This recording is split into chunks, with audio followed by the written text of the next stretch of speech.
देखिए अपन चैप्टर को कंप्लीट कर चुके, चैप्टर के जो एग्जाम्पल्स थे वो भी अपन ने सोल्व कर लिए, सारे कॉन्सेप्ट अपन ने जान लिए हैं।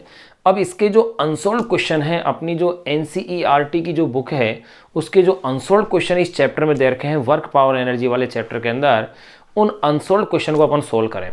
तो इन क्वेश्चन को सोल्व करने से पहले आप एक बार पूरे चैप्टर की जो थ्योरी के जो कॉन्सेप्ट है उनको एक बार रिवाइज जरूर करें क्वेश्चन करने से पहले, ताकि वर्क का क्या फॉर्मूला है, एनर्जी के क्या क्या फॉर्मूले हैं, कोलिजन के क्या क्या फॉर्मूले हैं, पावर के क्या फॉर्मूले हैं, उनको कैसे अपन ने अप्लाई करना सीखा, कैसे उनको मॉडिफाइड करना अपन ने सीखा। ये फॉर्मूले आप एक बार अवश्य देख लें, उसके बाद फिर अपन इन क्वेश्चनों को जो है सोल्व करें। तो देखिए सबसे पहले अपन पहले क्वेश्चन की बात कर रहे हैं। जो छठे चैप्टर का जो पहला क्वेश्चन है जो अनसोल्व में है, और इस एक ही क्वेश्चन के 4-5 भाग है। सेकंड क्वेश्चन है उसके भी कई भाग है, यानी कि अधिकतर क्वेश्चनों को कई पार्टों में डिवाइड किया हुआ है। तो यहां किस तरह से है ये क्वेश्चन उसको देखिएगा। इस क्वेश्चन में क्या कह रहे हैं, कह रहे हैं कि सावधानी पूर्वक बताइए कि सावधानी पूर्वक बताइए कि, क्या कह रहे हैं क्वेश्चन में, सावधानी पूर्वक बताइए कि निम्नलिखित राशियां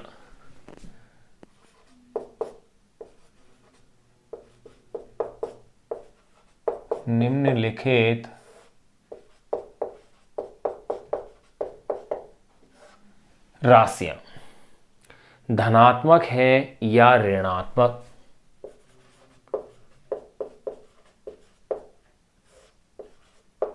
धनात्मक है या ऋणात्मक। देखिएगा अब यहां किस किस के लिए किस किस को ये पूछ रहे हैं। नंबर ए कह रहे हैं किसी व्यक्ति द्वारा किसी कुएं में से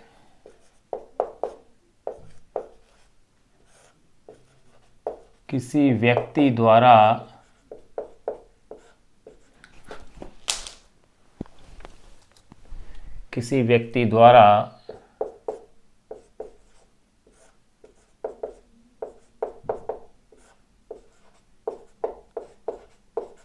किसी कुएं में से, किसी व्यक्ति द्वारा किसी कुएं में से रस्सी से बंधी बाल्टी को, कुएं में से रस्सी से बंधी बाल्टी को, किसी व्यक्ति द्वारा किसी कुएं में से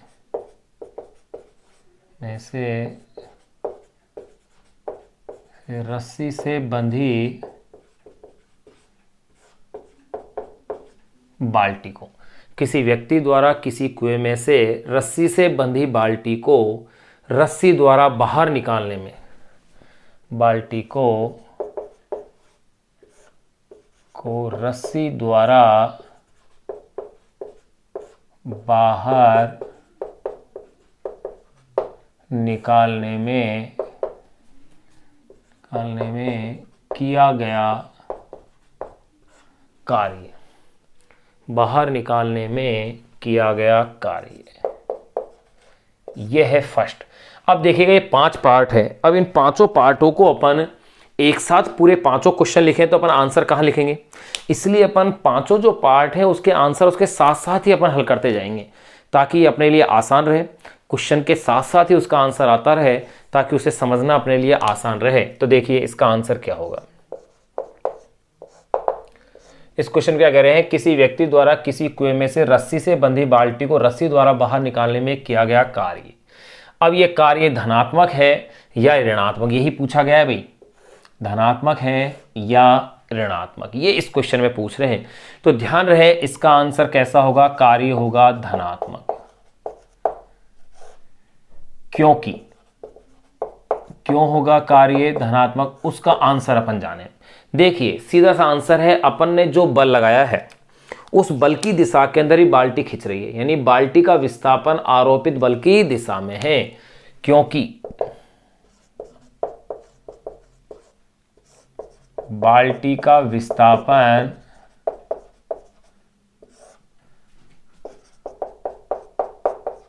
आरोपित बल की दिशा में है, ये आपको ध्यान रखना। जब वस्तु का विस्थापन आरोपित बल की दिशा में होता है तो किया गया कार्य धनात्मक, विपरीत दिशा में होता है तो ऋणात्मक, और लंबवत होता है तो शून्य। तो W equal to FS cos theta से अपन इसे कंसिडर करते हैं। नंबर बी पार्ट देखें। बी पार्ट इसका क्वेश्चन क्या कह रहा है, उपरोक्त स्थिति में गुरुत्वीय बल द्वारा किया गया कार्य। उपरोक्त स्थिति में, यानी इस क्वेश्चन की ही बात कर रहे हैं कि उस बाल्टी को अपन खींच रहे हैं। तो देखो, उपरोक्त स्थिति में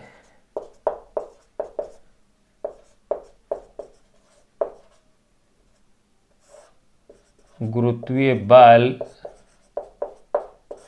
द्वारा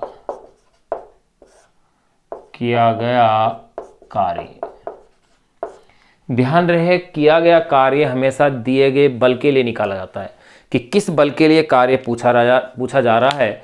जिस बल के लिए कार्य पूछा जाए उसी के लिए आपको क्या करना है, ज्ञात करना है। तो यह पूछ रहे हैं उपरोक्त स्थिति में गुरुत्वीय बल द्वारा किया गया कार्य। तो देखिए इसका आंसर क्या होगा। अब यहाँ आंसर चेंज हो जाएगा, गुरुत्वीय बल के लिए कार्य कैसा हो जाएगा, ऋणात्मक।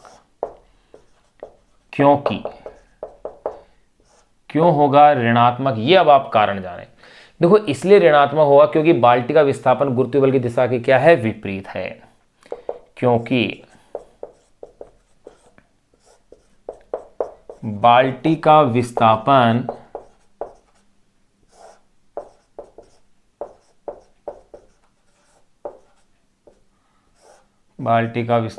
गुरुत्वीय बल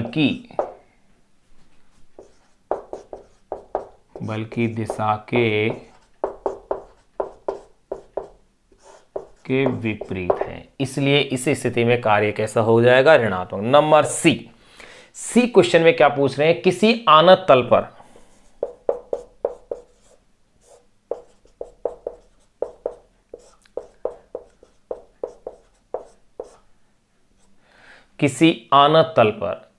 फिसलती हुई किसी वस्तु पर,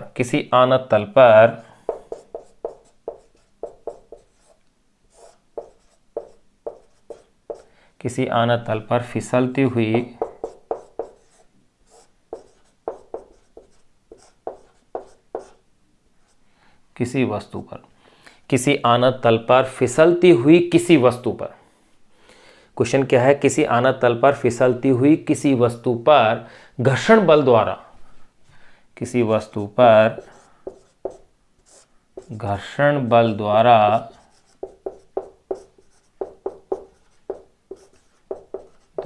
किया गया कार्य। ये पूछ रहे हैं इसके अंदर कि ये किया गया कार्य धनात्मक होगा या ऋणात्मक होगा। तो ध्यान दें, घर्षण बल द्वारा किया गया कार्य सदैव कैसा होता है, ऋणात्मक। ये अपन खूब अच्छे से जान चुके हैं। क्यों होगा, देखिए, क्योंकि घर्षण बल सदैव गति के क्या होता है, विपरीत दिशा में होता है। और घर्षण बल जब गति के विपरीत दिशा में है तो किया गया कार्य क्या होगा, ऋणात्मक, क्योंकि cos 180 इज इक्वल टू -1। तो देखिए यहां पर इसका आंसर क्या लिखेंगे, किसी आनत तल पर फिसलती हुई किसी वस्तु पर घर्षण बल द्वारा किया गया कार्य कैसा होगा, ऋणात्मक, क्योंकि घर्षण बल गति की दिशा के विपरीत लगता है। क्योंकि घर्षण बल गति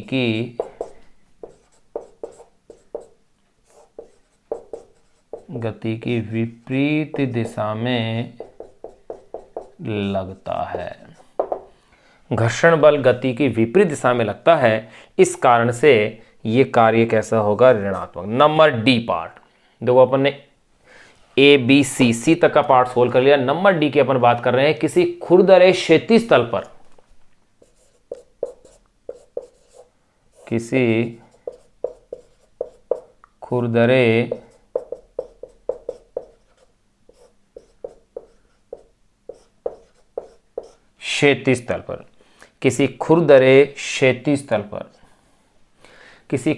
क्षैतिज तल पर एक समान वेग से,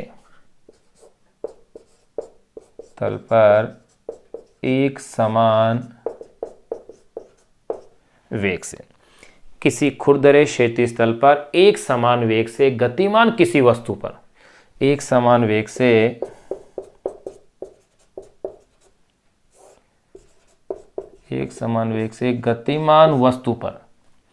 गतिमान वस्तु पर लगाए गए बल द्वारा किया गया कार्य। गतिमान वस्तु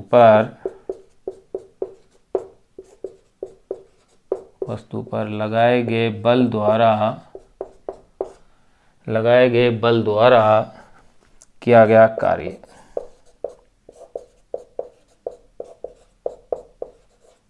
ये लो, अब देखिएगा इसमें उत्तर क्या होगा। देखो भाई, किसी खुरदरे क्षैतिज तल पर एक समान वेग से गतिमान वस्तु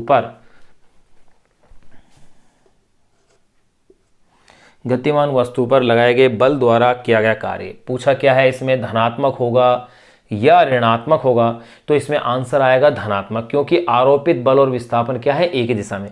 जिस दिशा में अपन बल लगा रहे हैं वस्तु का विस्थापन भी क्या हो रहा है, उसी दिशा में हो रहा है। तो यहां आंसर क्या दिया जाएगा, धनात्मक।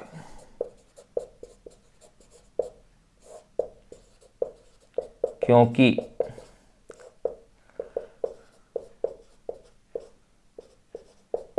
वस्तु का विस्थापन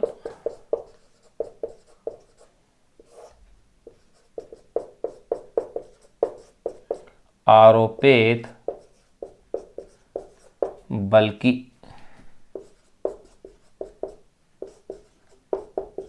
दिशा में है, क्योंकि वस्तु का विस्थापन क्या है, आरोपित बल की दिशा में। अब एक ही दिशा में हो गए तो बल और विस्थापन एक दिशा में है, तो कृत कार्य कैसा होगा, धनात्मक होगा। तो देखो अपन ने इस क्वेश्चन के 4 भाग पूरे कर लिए हैं। अब अपन आते हैं ए बी सी और डी के बाद नंबर ई पर। अब देखिए नंबर ई भाग क्या कहता है।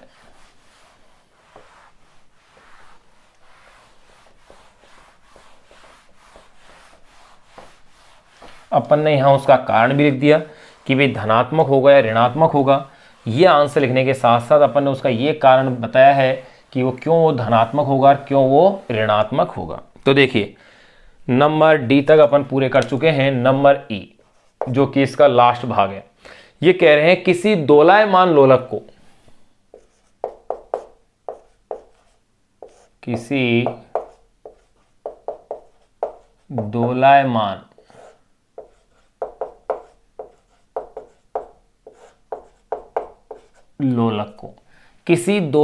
लोलक को, यानी ऑसिलेशन करने वाला कोई पेंडुलम है, किसी दोलायमान लोलक को विराम अवस्था में लाने के लिए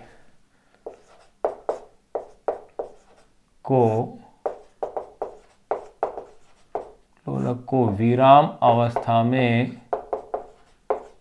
लाने के लिए किसी दोलायमान लोलक को विराम अवस्था में लाने के लिए वायु के प्रतिरोध बल द्वारा किया गया कार्य। लाने के लिए वायु के प्रतिरोध बल द्वारा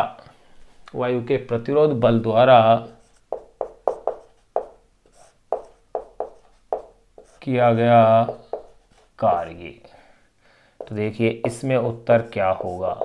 ध्यान रहे वायु का प्रतिरोध जो बल है वो गति के विरुद्ध कार्य करता है, और जब बल गति के विरुद्ध कार्य कर रहा है इसका मतलब बल का विरोध हो रहा है, यानी क्या कृत कार्य कैसा होगा, ऋणात्मक।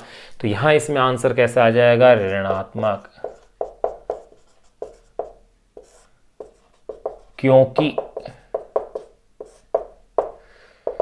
क्योंकि प्रतिरोध बल द्वारा किया गया कार्य क्यों होगा, क्योंकि लोलक को विराम अवस्था में लाने के लिए वायु का जो प्रतिरोध बल है वो कैसा कार्य करता है, गति के विरुद्ध। तो कह सकते हैं क्योंकि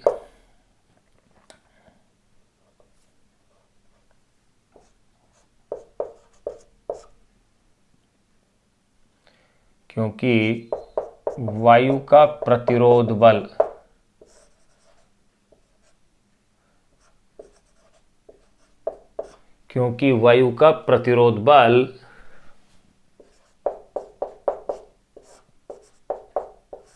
विरोध बल कैसे कार्य करता है भाई, गति के विरुद्ध कार्य करता है, क्योंकि वायु का प्रतिरोध बल गति के विरुद्ध, गति के विरुद्ध कार्य करता है, ये लीजिए। तो यहां अपन ने फर्स्ट क्वेश्चन अपन ने कंप्लीट कर लिया है। अब अपन बात करेंगे सेकंड क्वेश्चन की, जो कि उस क्वेश्चन के भी 4 या 5 भाग अपन को दिए हुए हैं, यानी 4 भाग दे रखे हैं, इस भाग इसके तो 5 भाग थे। अब उसको अपन सोल्व करते हैं। वो एक न्यूमेरिकल टाइप से क्वेश्चन है, अच्छा क्वेश्चन दे रखा है। क्या है उसमें, कार्य की हर स्थिति के बारे में उन्होंने उस क्वेश्चन के अंदर क्या है पूछा है। कार्य की हर स्थिति की उन्होंने क्या की है, इसके अंदर चर्चा की है। यानी कि जैसे ये क्वेश्चन था, इस क्वेश्चन के अंदर भी इन्होंने कार्य का धनात्मक ऋणात्मक मान पूछा है। अगला जो क्वेश्चन है उसमें हर बल के लिए कार्य पूछा है, और ध्यान रखना जिस बल के लिए पूछा गया है कार्य उसी के लिए अपन को ज्ञात करना होता है। घर्षण बल के लिए पूछते हैं, स्थिर वेग, ये किसी भी जो भी आपको मान दे रखा है, जिस बल के लिए, नेट बल के लिए किस तरह से है, वो अपन उस क्वेश्चन से इस कॉन्सेप्ट को समझते हैं। यानी कार्य का मान कैसे क्या अपन ज्ञात करते हैं।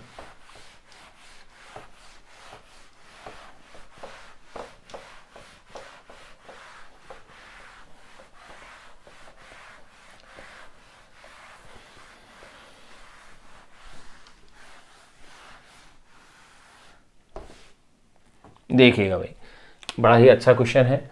अब अपन बात कर रहे हैं क्वेश्चन नंबर 2 की। क्वेश्चन नंबर फर्स्ट अपन सोल्व कर चुके हैं। क्वेश्चन नंबर 2 क्या कह रहा है, इस क्वेश्चन को अपन को पहले पूरा ही लिखना पड़ेगा, फिर अपन एक एक स्टेप को इसको हल करते जाएंगे। क्वेश्चन लिखने में ही जरूर बड़ा है, लेकिन क्वेश्चन हल करने में छोटा है। क्वेश्चन में ये क्या कह रहे हैं, 2 किलोग्राम द्रव्यमान की कोई वस्तु, 2 किलोग्राम द्रव्यमान की कोई वस्तु। देखो क्वेश्चन नंबर तो दूसरा है, लेकिन इससे पहले अपन ने जो पहला क्वेश्चन किया उसके 5 भाग थे, इसके भी अगर 4 भाग है तो 9 क्वेश्चन हो जाएंगे 2 क्वेश्चन करते करते। 2 किलोग्राम द्रव्यमान की कोई वस्तु जो आरंभ में विराम अवस्था में है, कि कोई वस्तु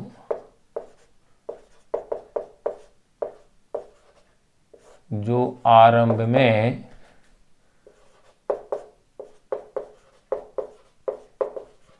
विरामावस्था में है। 2 किलोग्राम की कोई वस्तु जो आरंभ में विराम अवस्था में है, 7 न्यूटन के किसी क्षैतिज बल के प्रभाव से, 7 न्यूटन के किसी क्षैतिज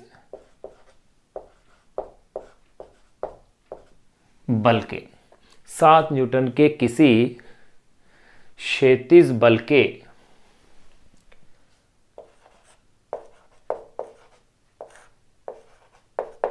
प्रभाव में, 7 न्यूटन के किसी क्षैतिज बल के प्रभाव से एक मेज पर गति करती है। 7 न्यूटन के क्षैतिज बल के प्रभाव से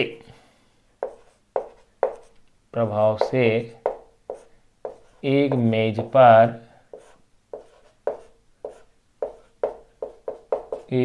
पर गति करती है। 2 किलोग्राम द्रव्यमान की कोई वस्तु जो आरंभ में विराम अवस्था में है, 7 न्यूटन के किसी क्षैतिज बल के प्रभाव में एक मेज पर क्या करती है, वो गति करती है। अगर एक मेज पर गति करती है तो मेज का गतिज घर्षण गुणांक 0.1 है। ये भी इसने सवाल में दिया है भाई, मेज का गतिज घर्षण गुणांक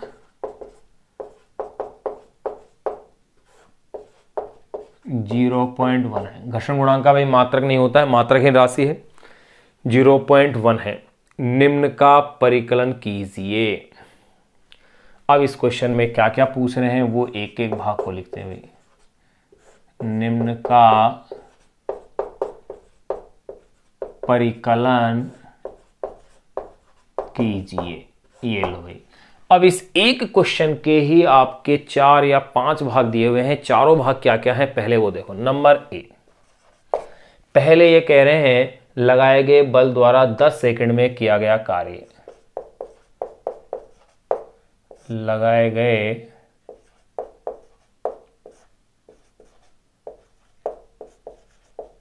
बल द्वारा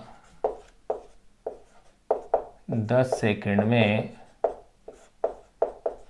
किया गया कार्य। फिर इसी का नंबर बी पार्ट ये कह रहे हैं घर्षण द्वारा 10 सेकंड में किया गया कार्य। देखो हर बल के लिए पूछा जा रहा है घर्षण द्वारा 10 सेकंड में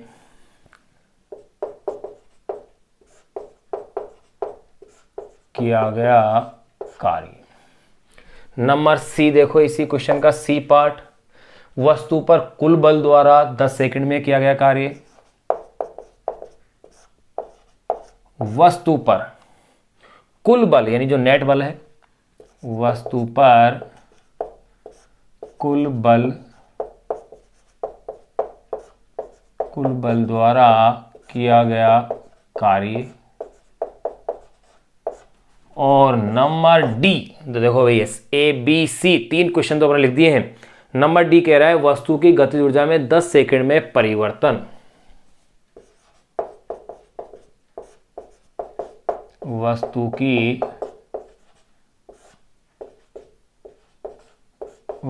की गतिज ऊर्जा में 10 सेकंड में परिवर्तन। देखिए भाई अब इस क्वेश्चन को अपन सोल्व करें। न्यूमेरिकल हल करने का वही तरीका कि सबसे पहले क्वेश्चन को आप जब पढ़ें तो क्वेश्चन से रिलेटेड जो डाटा है वो डाटा आप सबसे पहले लिख लें, ताकि अपन को ये मान क्वेश्चन को दोबारा पढ़ने की जरूरत नहीं पड़े, वो आंकड़े अपने सामने रहें। देखो क्या क्या और कैसे हैं। सबसे पहले उनको नोट करते हैं। 2 किलोग्राम द्रव्यमान की, यानी कि सबसे पहले मेरे पास m आ गया है 2 किलोग्राम। कि कोई वस्तु जो आरंभ में विराम अवस्था में है, देखो भैया आरंभ में विराम अवस्था में जैसे जैसे लाइन पढ़ते जाएं आप लिखते जाएं कि u = 0 यानी प्रारंभिक वेग 0 है। 7 न्यूटन के किसी क्षैतिज बल के, यानी कि जो बल का मान दिया गया है जो कि इस वस्तु के ऊपर लग रहा है वो है 7 न्यूटन का। एक मेज पर गति करती है, मेज का गतिज घर्षण गुणांक 0.1 है। गति घर्षण गुणांक भी अपन को दे दिया है μ = 0.1। इसका कोई मात्रक होता नहीं है। तो देखिए भाई निम्न का परिकलन कीजिए। आप ये देखिएगा घर्षण बल अपन इससे निकाल लेंगे कि घर्षण बल अगर मैं F मानता हूं तो आप जानते हो F = μmg। तो घर्षण बल अपन ज्ञात कर लेते हैं। देखो पूछा नहीं है लेकिन इसकी आवश्यकता पड़ेगी, क्योंकि क्या पूछ रहे हैं क्वेश्चन में, सेकंड पार्ट देखें आप, घर्षण द्वारा 10 सेकंड में किया गया कार्य। इसका मतलब मुझे पहले घर्षण बल का मान भी निकाल लेना चाहिए ताकि अपने लिए हल करना आसान रहे। तो देखिएगा भाई म्यू की वैल्यू 0.1 दी हुई है, एम की वैल्यू 2 है, जी की वैल्यू मैं 10 लूंगा गणितीय सुविधा के लिए। तो ये हो गए हैं 1 2 यानी कि 2 न्यूटन का घर्षण बल हो गया। अगर 2 न्यूटन घर्षण बल है तो देखिएगा भाई नेट बल,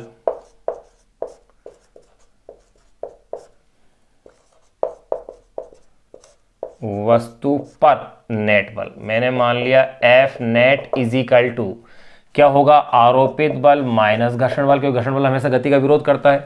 तो ये हो गया है 7 - 2 = 5 न्यूटन। तो नेट फोर्स आ गया मेरे पास 5 न्यूटन। अब सब में एक चीज कह रहे हैं 10 सेकंड में किया गया कार्य। तो भैया 10 सेकंड में किया गया कार्य ज्ञात करने दो। बल तो अपन को पता है, तीनों बल पता चल गए, आरोपित बल भी पता है, घर्षण बल का मान भी अपन ने निकाल लिया, नेट बल भी पता है। अब समस्या ये है कि विस्थापन कितना है। तो विस्थापन के लिए अगर मैं देखता हूं समय दे रखा है, अगर समय आपके पास है और विस्थापन अगर आपको ज्ञात करना है तो गति की द्वितीय समीकरण इसमें बड़ी हेल्पफुल होती है। लेकिन गति की द्वितीय समीकरण निकालें उससे पहले अपन वस्तु के ऊपर क्या निकालना पड़ेगा, मुझे इसमें त्वरण भी निकालना पड़ेगा। तो देखो वस्तु पर नेट बल अपन ने ज्ञात कर लिया, फिर वस्तु में उत्पन्न त्वरण भी अपन ज्ञात कर सकते हैं।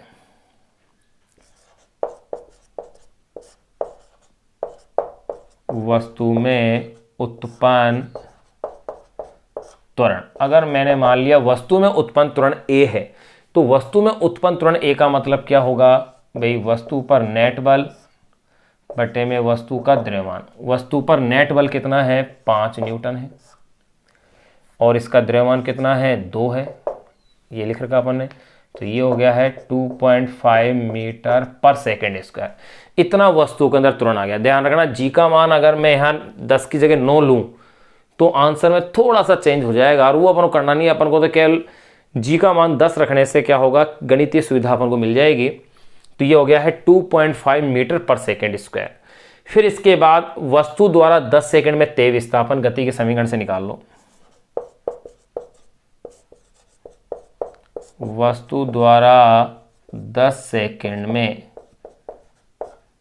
तेज विस्थापन, इसकी भी अपन गणना कर लेते हैं। किस समीकरण से करेंगे, गति की द्वितीय समीकरण से। देखो S equal to u t plus half a t square से। देखो भाई u का मान 0, t का मान 10,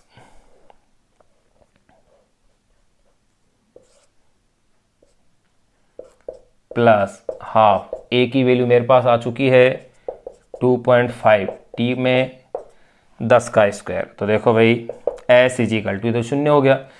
2 से 2.5 को डिवाइड कीजिए 1.25, और ये हो गया है 1.25 इंटू 100, तो S इजिकल टू 125 मीटर। ये मेरे पास विस्थापन भी आ गया। ये लो, अब अपने पास सारी वैल्यूज अपने कैलकुलेट कर लिए। अब एक एक पार्ट को अपन सोल्व करेंगे इस क्वेश्चन के। देखो नंबर ए,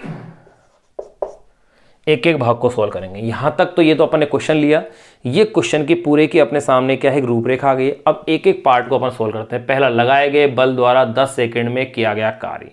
पहले अपन ये ज्ञात करेंगे, यानी आरोपित बल द्वारा 10 सेकंड में कृत कार्य। देखो आरोपित बल द्वारा 10 सेकंड में कृत कार्य, मैंने मान लिया ये कार्य W1 है। तो देखिए फॉर्मूला तो अपन जानते हैं, W equal to F S cos theta.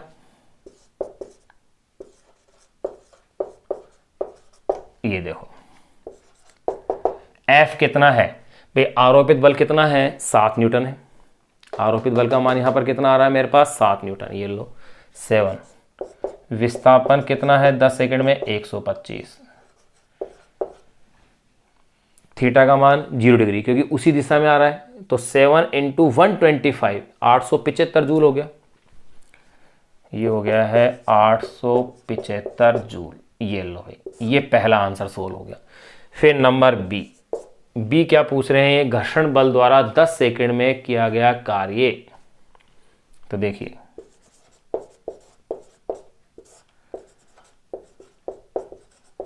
घर्षण बल द्वारा 10 सेकंड में कृत कार्य, मैंने मान लिया ये कार्य W2 है। तो W2 इजिकल टू क्या लेंगे अपन, घर्षण बल F, विस्थापन S और cos 180 डिग्री। घर्षण बल आते ही कार्य नेगेटिव के रूप में आएगा, ये तो कंफर्म है। तो अब देखिएगा यहाँ पर हम इनकी वैल्यूज रखें। घर्षण बल की वैल्यू कितनी आई है मेरे पास, 2 न्यूटन, पहले मैं निकाल चुका हूँ। S कितना आया है 125, cos 180 डिग्री, cos 180 का मान माइनस में हो जाएगा। तो 125 इंटू 2 माइनस के 250 जूल। ये लो, यहाँ तो ये किस में थे, प्लस में, और यहाँ कितने आएंगे, माइनस के 250 जूल। नंबर सी देखो इन्होंने पूछा क्या है। नंबर सी ये कह रहे हैं वस्तु पर कुल बल द्वारा किया गया कार्य। वस्तु पर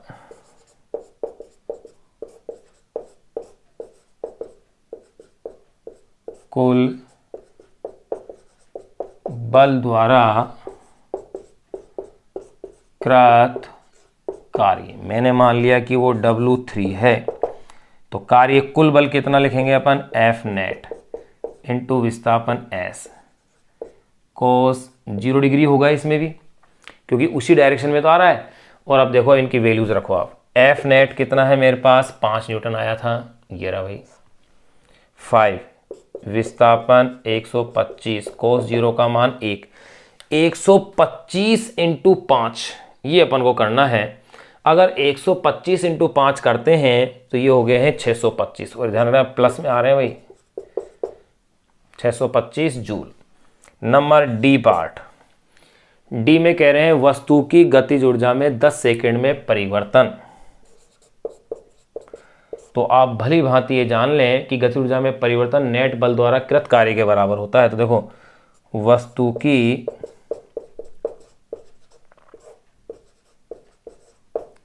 चूंकि वस्तु की गतिज ऊर्जा में परिवर्तन, भाई कार्य ऊर्जा प्रमेय के अनुसार यही है, चूंकि वस्तु की गतिज ऊर्जा में परिवर्तन इज इक्वल टू नेट बल द्वारा कृत कार्य, नेट बल द्वारा कृत कार्य, यानी कि ये आ गया है मेरे पास प्लस 625 जूल। ये लीजिए, यहाँ अपने पास ये 2 क्वेश्चन अपने कंप्लीट हो गए हैं एनसीईआरटी बुक के। पहले क्वेश्चन के 5 भाग थे, दूसरे क्वेश्चन के 4 भाग है, चारों भाग अपने सोल्व कर लिए। इस क्वेश्चन का मूल आधार यहाँ है, ये वाला जो पार्ट है ये इस क्वेश्चन का क्या है, मूल भाग है, जो अपन ने कंप्लीट इसका कर लिया है। अब देखिएगा, अब अपन इसके बाद नेक्स्ट इसकी बात करते हैं। तो नेक्स्ट जो क्वेश्चन है वो है क्वेश्चन नंबर 3 है। अब उस क्वेश्चन क्या है, एक बार आप इसे नोट कर लें, इसका स्क्रीनशॉट ले लें एज इट ऐसे कैसे, क्योंकि सारा क्वेश्चन भी इसी में मैंने लिख दिया है। क्वेश्चन का पार्ट जो सारे पार्ट हैं वो भी मैंने इसमें साथ साथ ही आपके लिए सोल्व कर दिए हैं। आप एज इट ऐसे कैसे इसे एक बार नोट कर लें।